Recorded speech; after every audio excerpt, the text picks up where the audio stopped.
할렐루야. 오늘 말씀을 가지고 심판의 불을 꺼라 라는 주제로 말씀 증거하겠습니다. 오늘 우리가 읽은 이 말씀은 여기 교회에 처음 오신 분들도 계신데 그분들에게는 하나님의 말씀이 다소 거칠고 격정적으로 이렇게 들려지는 것 같을 수 있습니다. 그런데 여러분 한번 생각해 보세요. 내가 사랑하는 사람이 불구덩이 속에서 죽어가고 있고 건물에 무너진 잿더미 속에서 죽어가고 있다면 우리의 목소리 톤이 그래도 여유가 있고 우리의 숨소리가 거칠어지지 않을 수 있겠느냐는 것이죠.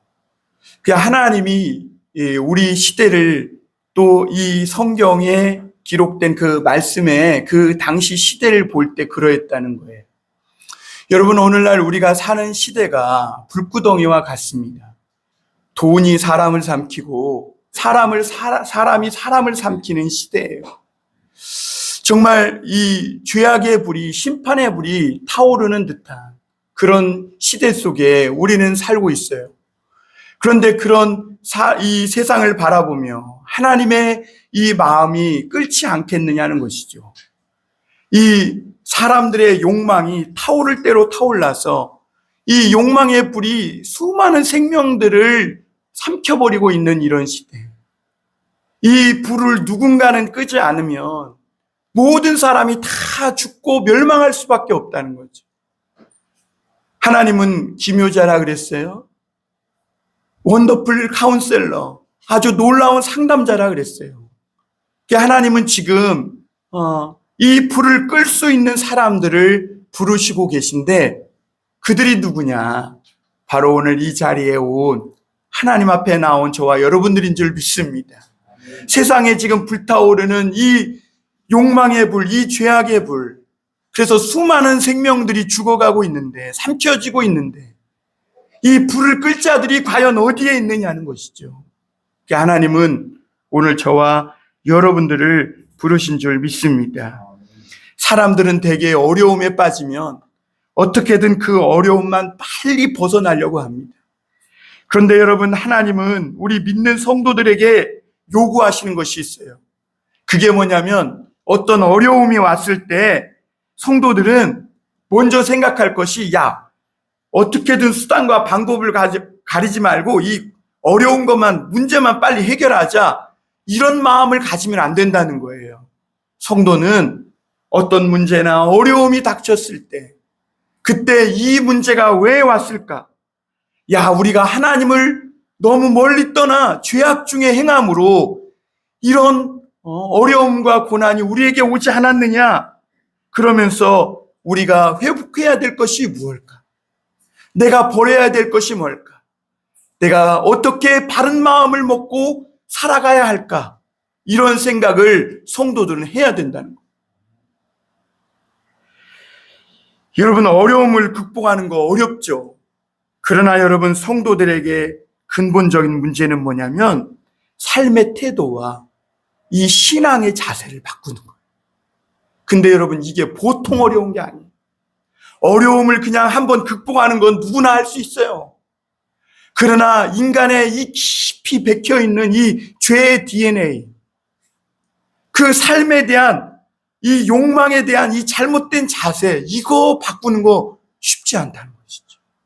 하나님은 오늘 우리를 부르셔서 우리가 먼저 주의 그 사랑과 은혜의 빛을 받아서 죄악의 욕망의 불이 들끓고 있는 이 세상 가운데에서 그 빛을 비추며 그 불을 어둠 속에 불을 밝히는 그런 사람이 되라고 말씀하고 계신 줄 믿습니다. 오늘 우리가 읽은 말씀을 통해 그러므로 첫 번째 생각해 볼 것은 하나님은 먼저 말씀을 보내신다는 거예요. 여러분, 우리가 지난주에 하나님은 스불론과 납달리 같이 고난과 가난 속에서 고통받는 자들에게 하나님이 메시아가, 그들을 구원할 메시아가 태어날 것을 말씀하셨어요. 그들이 아무리 그동안 가난하고 그들이 아무리 멸시와 천대를 받고 고통과 어둠 속에서 살았더라도 하나님은 그들을 돌아보사 큰 빛과 큰 축복을 주시겠다고 하셨어요. 그러나 여러분, 아무리 넘치는 희망이 있어도 그것을 믿지 않으면 아무 소용이 없는 거예요. 여러분, 부뚜막에 소금도 어떻게 해야 된다고요? 입에 넣어야 짠 거죠.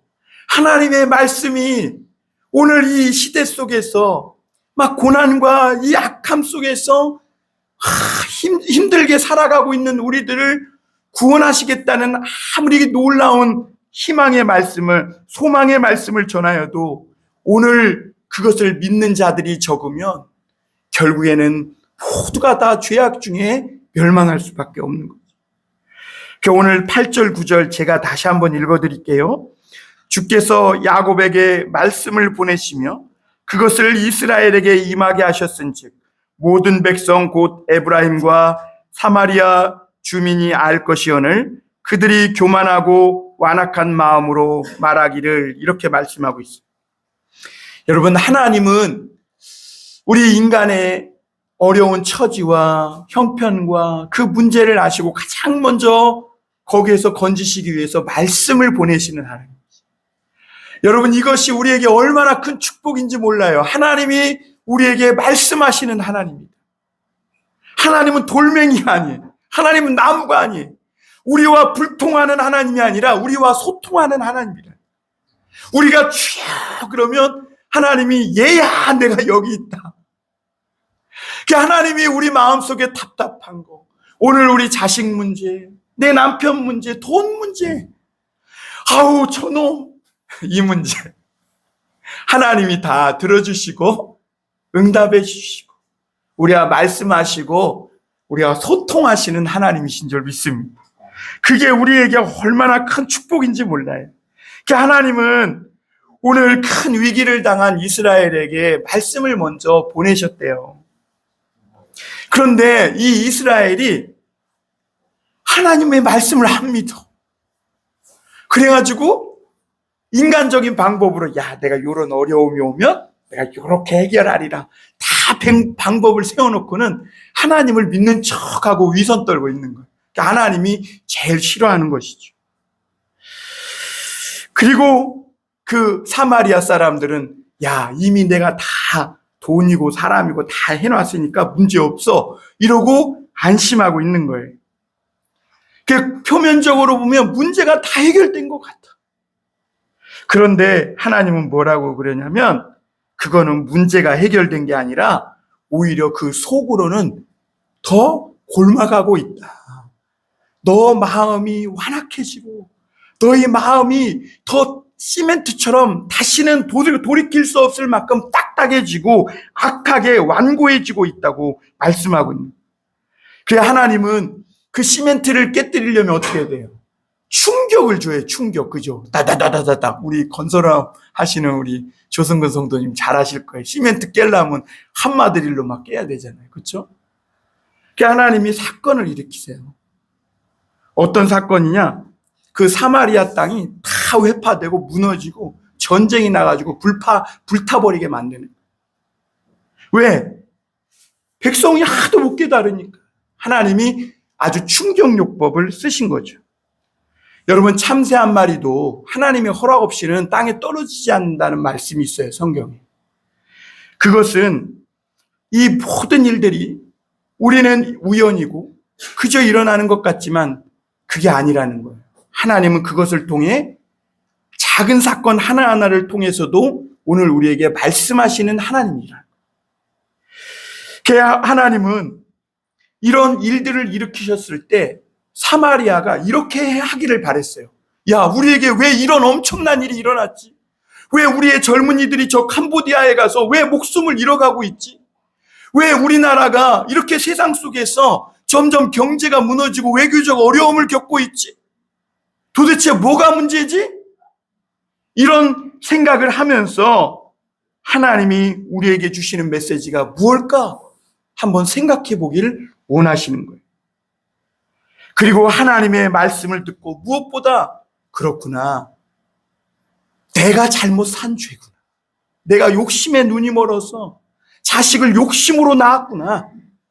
내가 욕망에 가득 차서 그렇게 죄악 가운데 행했구나. 다 내 죄구나. 이렇게 깨닫고 돌이키기를 원한 것이죠. 사랑하는 성도 여러분, 모두가 다 욕망의 불꽃을 튀기는 이 세상 가운데에서 하나님의 말씀을 듣고 그 말씀을 믿고 돌이키는 것이 축복인 줄 믿으시길 바랍니다. 여러분, 오늘 그 말씀을 듣고 내 마음이 막 딱딱했는데 부들부들해지고 그 하나님의 말씀이 믿고 싶고 그래서 내 삶을 다시 한번 하나님께로 돌이켜 바르게 살고 싶은 이런 마음이 든다.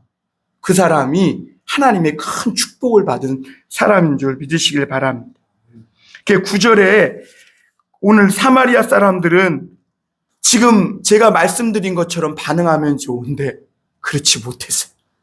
9절 10절에 9절부터 10절을 다시 한번 보면요. 모든 백성 곧 에브라임과 사마리아 주민이 알 것이오늘 그들이 교만하고 완악한 마음으로 말하기를 벽돌이 무너졌으나 우리는 다듬은 돌로 쌓고 뽕나무들이 지켰으나 우리는 백향목으로 그것을 대신하리라 하는도다. 이렇게 말씀합니다. 여러분, 인생을 살면서 나는 어떤 시련이 있어도 절대 굴하지 않아. 나는 이 시련을 극복하고 이길 수 있어. 긍정적인 삶의 태도를 갖고 사는 거 좋아요. 그런데 여러분, 이 어려움을 계속 당하면서도 그저 근거 없이 그냥 긍정의 힘만 믿고 사는 거. 그것을 성경은 뭐라고 그러냐면 인간의 교만의 한 표시다라고 말해요. 하나님을 의지함 없이 내 힘으로 내 능력으로 어떤 시련이 와도 나는 굴하지 않아. 나는 이길 수 있어. 여러분, 사람의 힘이 얼마나 강해서요. 작은 눈에 보이지 않는 코로나에도 벌벌 떨고 입에 마스크 끼고 입이 다물어지는 그런 존재가 인간인데 문제가 연속적으로 일어나면 하나님 앞에 엎드려야 될 거 아니에요. 내 이 가소로운 힘만 믿고 살았구나. 내 힘으로 되는 게 아니구나. 우리 어르신들 자식 키워봐서 알잖아요. 저도 자식 넷 키워보니까 알겠더라고요. 내 힘으로 키워지는 게 아니에요. 저놈이 저렇게 크려면 그게 쉬운 일이 아니더라고요. 부모가 자식이 건강하게 성장하려면요, 부모는 10배, 100배는 노력해야 되더라고요. 여러분, 이스라엘의 문제가 무엇입니까? 이스라엘의 문제는 위기 자체가 아니에요. 지금 전쟁 그 자체가 아니에요. 전쟁은요, 이스라엘이 얼마든지 회개하면 하나님이 오늘이라도 싹 다 걷어 치워버릴 수가 있어요.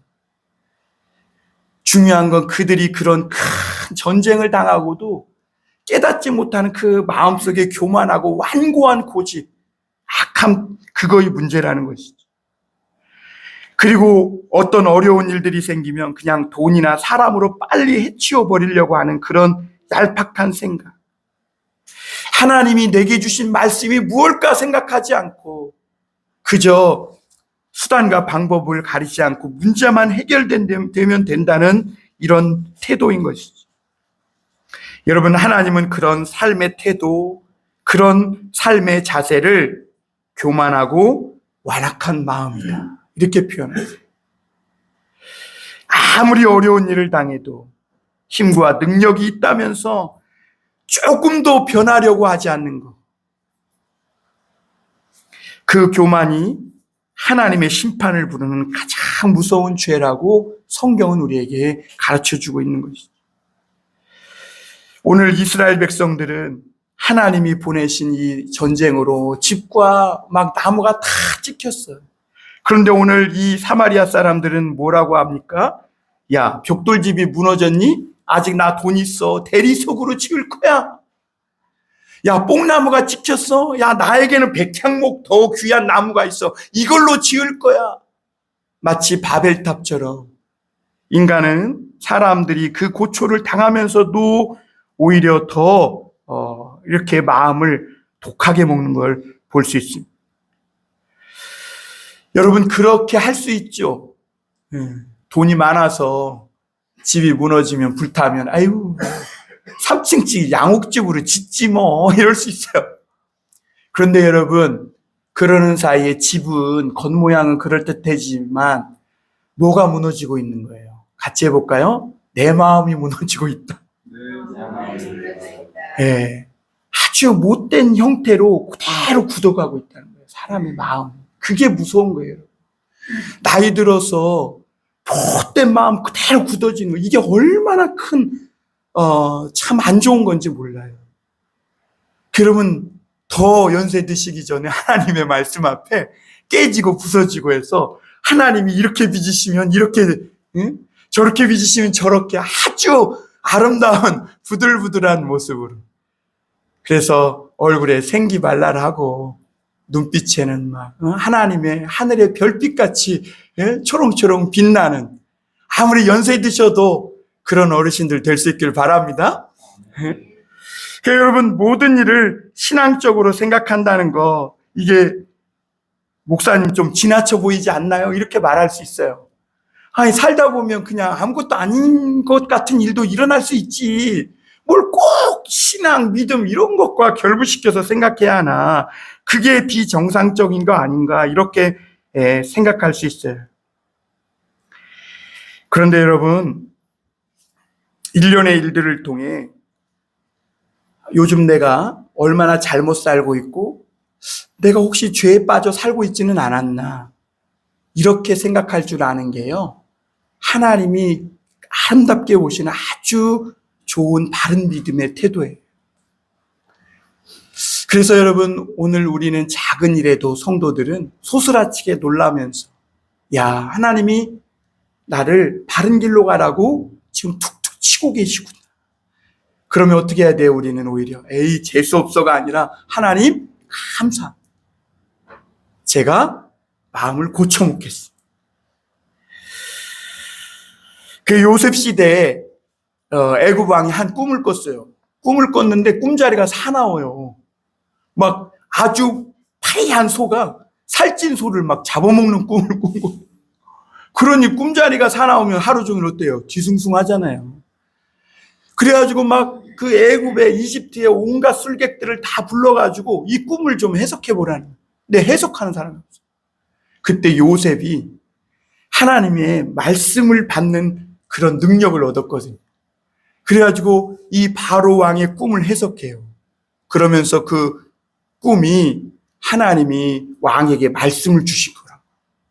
그러면서 지금 이집트에 엄청난 흉년이 몰려오고 있는데, 지금부터 7년 동안 대비하지 않으면 앞으로 닥쳐올 7년의 흉년은 너무나 커가지고 지금 아무리 풍년이라도 다가올 미래를 준비할 수가 없대요. 그때 다 죽고 말 거라는 거예요. 그러자 이 애굽 왕이 요셉에게 전권을 줘가지고 대비케 해요. 그래가지고 7년 동안 엄청난 풍년이 들 때 막 욕심대로 먹고 마시고, 야, 풍년이다, 일일이 니나노, 풍합치면서 놀고 먹죠, 마시자, 이런 게 아니라 쌓아놓은 거야. 그리고 장차 올 7년 동안 엄청난 흉년이 들 때, 그때 그 곡식을 먹었는데요, 그때 그 이집트가 자기네 나라만이 아니라, 여러분, 그 지역만 흉년 들었겠어요? 그 주변 전체가 흉년이 들었겠죠. 그래가지고 양식이 없어서 굶어 죽어가고 있을 때, 그 많은 사람들이 양식 구하러 올 때 양식을 주어서 모두가 살게 되는 놀라운 역사가 있었는 줄 믿습니다. 여러분, 성도는 어려운 일이 있으면 회개부터 하는 것입니다. 감사하지 못하고 더 사랑하지 못한 거 회개하고, 그게 미안해, 내가 잘못한 것 같아. 여러분, 혹시 안 풀리고 있는 일이 있으면 빨리 회개하세요. 네?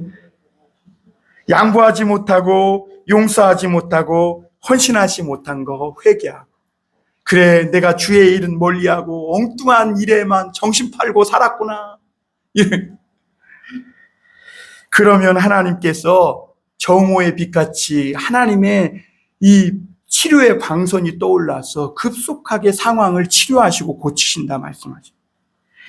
회개가 회복으로 가는 지름길인 줄 믿으시길 바랍니다. 두 번째로는 하나님은 결코 포기치 않는다는 것. 여러분, 우리는 내가 하나님을 잊고 살고 내가 하나님을 포기하면 하나님이 날 잊고 포기할 줄로 생각해요. 그거는 사람이나 그래요, 사람. 근데 사람도 그렇지 못하잖아요. 저 사람은 날 포기했지만 나는 못 잊어. 그런데 여러분, 하나님은 내가 아무리 하나님을 거부하고 포기해도 결코 포기치 않는 하나님이라고 성경은 가르쳐주고 있는 줄 믿습니다. 오늘 11절 12절 한번 볼까요? 그러므로 여호와께서 르신의 대적들을 일으켜 그를 치게 하시며 그의 원수들을 격동시키리니 앞에는 아람 사람이요 뒤에는 블레셋 사람이라 그들이 모두 입을 벌려 이스라엘을 삼키리라. 그럴지라도 여호와의 진노가 돌아서지 아니하며 그의 손이 여전히 펴져 있으리라 그랬어요. 여러분, 하나님은 그 자꾸 도망치는 사마리아 이스라엘을 포기치 않고 막 고통을 줘가지고, 여러분 심리도 못 가서 발병 난다 그랬잖아요. 저놈이 도망가니까 자꾸 그 앞에다가 막 가시밭을 놓는 거야. 탱자나무 가시를 놓는 거야. 못 도망가게. 그런데도 이놈이 피를 철철 흘리면서 도망가네. 그러면 어떻게 해야 되는 거예요? 하나님이 칼 들고 서 있어야죠. 칼 들고, 그쵸? 너 더 이상 가면 죽어? 그러는 것이죠. 그러니까 이 하나님이 오늘 도망가는 이스라엘의 그 멱살을 잡고 하나님이 지금 너가 르신한테 당했냐? 그래도 도망가니까 하나님이 더 큰 거를 뒤에 준비해 놓으셨다. 하나님이 처음에 르신을 통해 아람이라는 나라를 통해 고통을 줬을 때 깨닫고 돌아오면 되는데 이 이스라엘이 머리를 잘 굴리거든요. 그래? 그럼 아람하고 잘 지내가지고 조약까지 맺고 계약서 쓰면 되겠다고 그래서 썼어요. 그랬더니 진짜 이 이스라엘의 대적은 아람이 아니라 그 뒤에 보이지 않는 곳에 있었던 것이죠. 여러분, 지금 내 눈앞의 문제가 진짜 문제가 아니라는 것을 아셔야 돼요. 진짜 문제는 눈에 보이지 않는 데 있었습니다. 이스라엘의 아무리 아람과 화해하고 조약을 맺고 아무리 방비해도 하나님과의 관계가 틀어져서 근본적으로 해결되지 않으면 사람과 사람끼리 아무리 동업하고 조약 맺고 이거 소용없어요, 여러분. 결국은 깨지는 거예요. 깨지는 거예요. 그리고 사람은 또 그 타령이에요. 변하지 않아요. 그건 똑같은 거예요. 그래서 그들이 입을 벌려 삼켜도 여호와의 진노가 돌이키지 아니하며 여호와의 손이 펴져서 그대로 있다. 여러분, 고통받는다고 문제가 끝나던가요? 아니요. 내가 변해야 돼. 내가 하나님 앞에 새로워져야 돼. 그 고통이 해결되는 길은 바른 신앙으로 돌아와 내가 죽고 내가 새로운 사람이 되는 길밖에 없는 줄 믿습니다.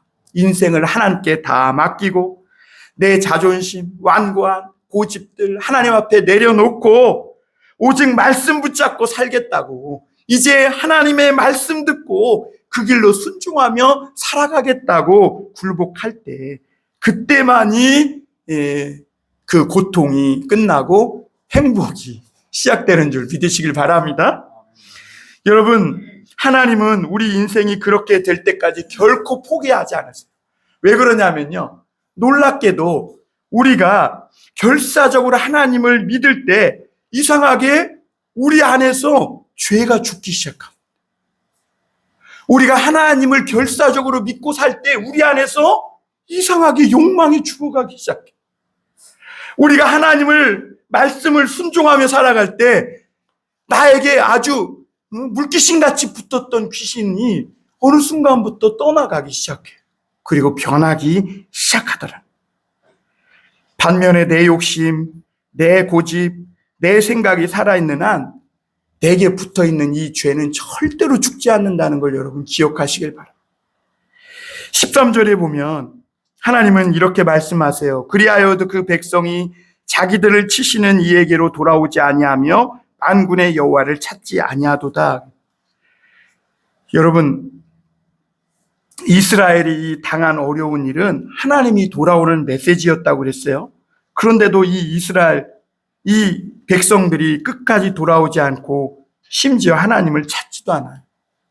여러분, 인간이 얼마나 고집스러운지 성경이 미리 다 말씀하고 있죠.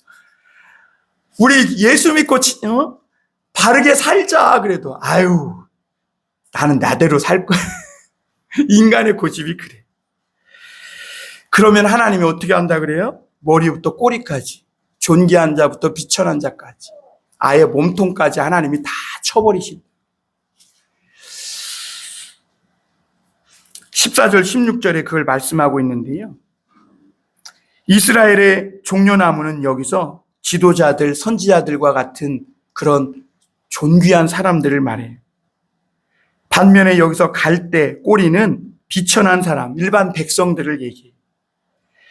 여러분, 종려나무 이런 지도자들까지도, 선지자들까지도 하나님이 쳐버리시겠다 하신 이유는 뭐냐면, 여러분 아무리 나무가 종려나무고 존귀한 나무면 뭐 하겠어요. 그 나무 역할을 못하는데, 이 지도자들이 사람의 비위나 맞추고 엉터리 예언을 해서 사람을 거짓으로 인도해갖고 막 멸망시킨. 그러니 어떻게 되겠어요? 머리가 썩으면 뭐까지 썩는다고요? 꼬리까지 다 썩어요. 그 하나님이 전부를 치겠다는 거예요. 그 여러분 17절에 보면, 우리 17절에 보면 하나님의 사람들이 말씀을 잃어버렸을 때 나타나는 두 가지 현상이 있는데요.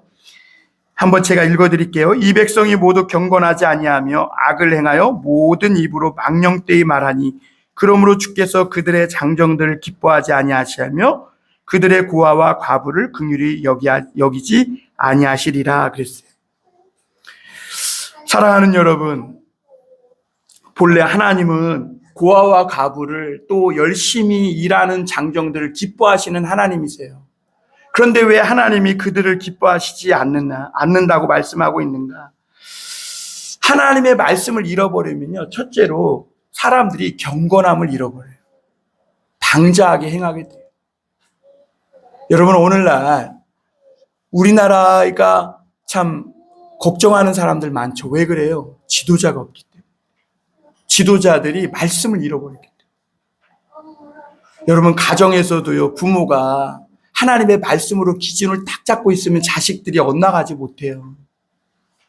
그런데 부모가 때에 따라 그냥 상황 논리로 이때 이러고 저때 저러고 뭐 흥나면 술 마시고 뭐 힘들면 때려 부시고 이러면 어떻게 되겠어? 자식이 엉터리 되는 거죠.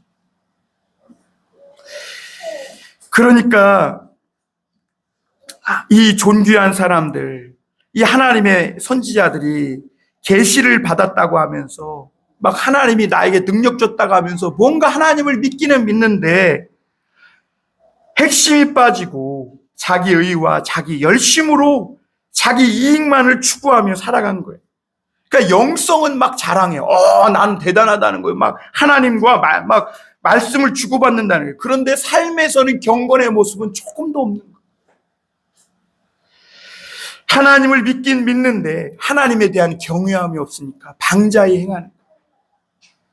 사람 눈가림만 하고 거짓말하고 그리고 다른 사람을 존중하거나 사랑하지도 않고 그리고 하나님의 말씀이 없으면 나타나는 또 하나의 현상이 말과 행동이 통제되지 않아요. 여러분 자유한 거 좋은 거죠. 그러나 여러분 자유가 임계점을 넘어가면 그건 방종인 거예요. 구속되지 않은 자유는요, 남을 해치는 겁니다. 본래 하나님은 과부와 고아를, 이런 힘든 자들을 긍휼히 여기시는 하나님이신데 오늘 머리가 그렇게 썩으니까 꼬리까지 다 썩어서 하나님이 건질 것이 없다는 거예요. 건질 것이. 그래서 하나님이 가장 긍휼히 여기는 이 고아와 과부까지 저 꼬리 밑바닥에 있는 그 사람들까지 싹 다 진노하시고 심판을 돌이키지 않겠다 말씀하고 있는 겁니다. 그럼에도 여러분 하나님은 어떤 분이냐면 소돔과 고모라에서도 의인 10명을 찾으시는 하나님이셨어요. 할렐루야. 그것은 우리에게 희망이 있다는 거예요. 저 단위의 목사가 마음 먹고 한번 교회 왔는데 그냥 기분 나쁜 말만 하네? 이럴 수 있는데 그게 아니에요, 여러분. 제가 지금 부정적인 걸 얘기하는 게 아니라 오히려 우리 시대가 이 불구덩이 같은 시대임에도 불구하고 오늘 우리에게는 희망이 있음을 말씀드리고 있는 거예요.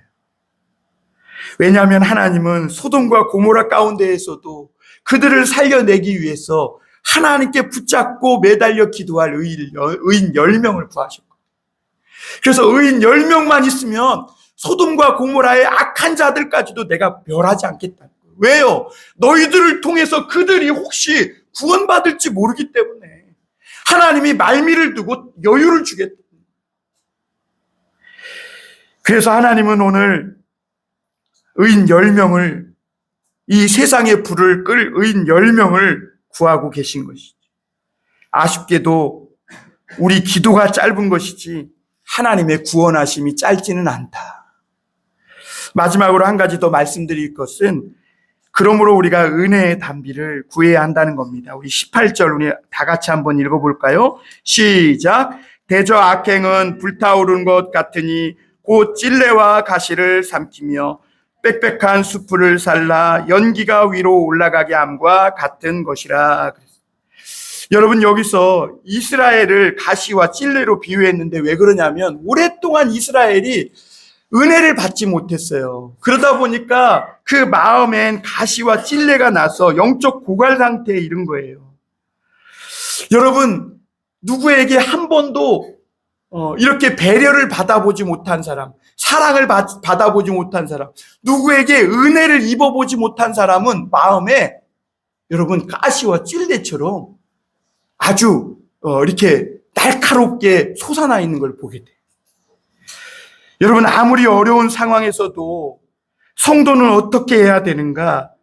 우리의 삶과 우리의 이 행동과 우리의 생각과 우리의 이 모든 것들을 통해 형제 사랑을 잃지 말고 세상에 하나님의 아름다운 빛을 비추며 살아가는 삶을 포기치 말아야 될 줄 믿습니다.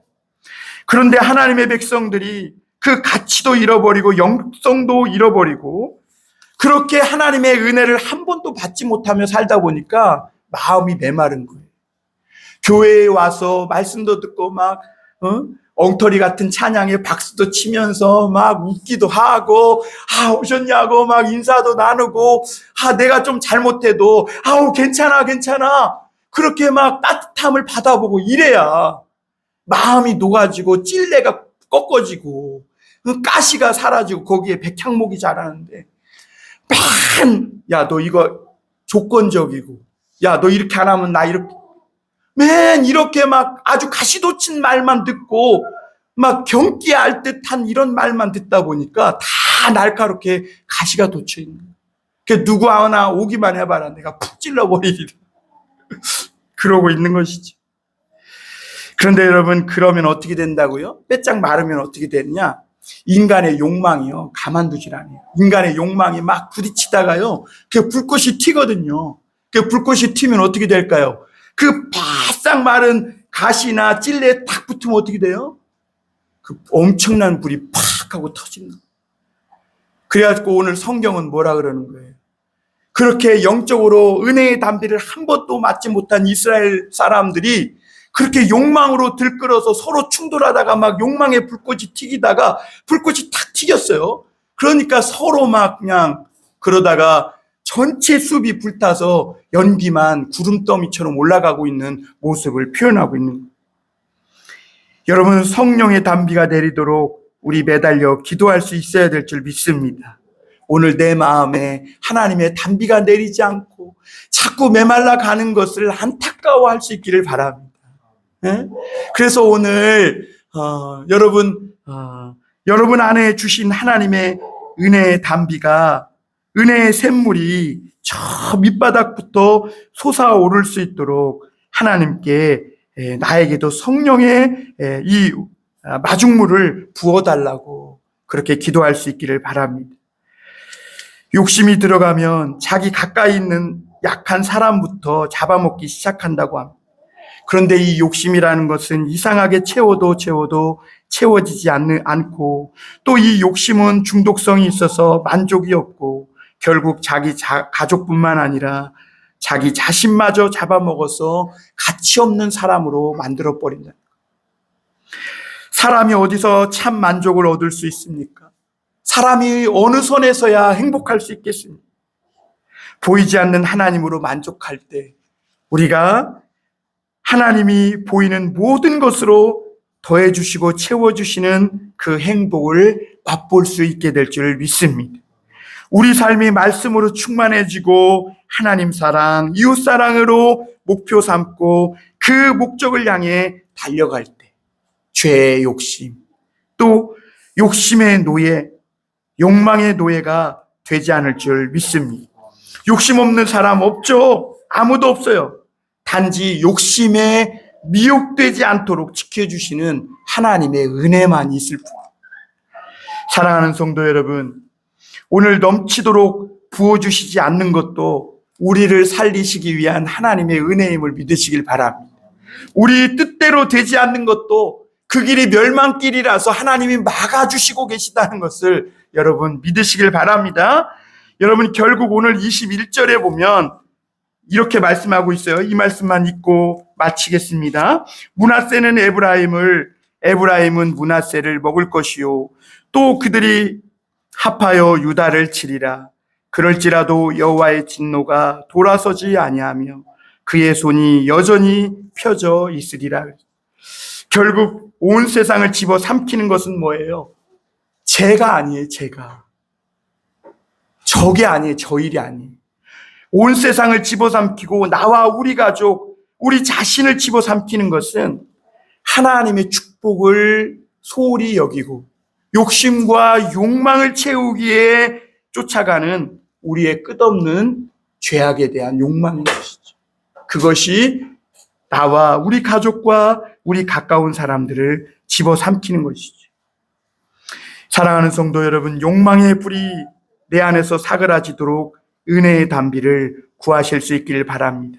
너희는 먼저 그의 나라와 의를 구하라. 그리하면 모든 것을 너희에게 더하시리라 하셨어. 오늘 우리가 이 말씀을 믿고 성령 충만 구하고 하나님의 영적인 충만함을 구해서 욕심의 불, 전쟁의 불, 사람을 삼키고 있는 이 재앙과 이 심판의 불을 끌 수 있는 우리 봉담 선한목자교회 성도님들 다 될 수 있기를 주님의 이름으로 축원합니다. 기도하겠습니다.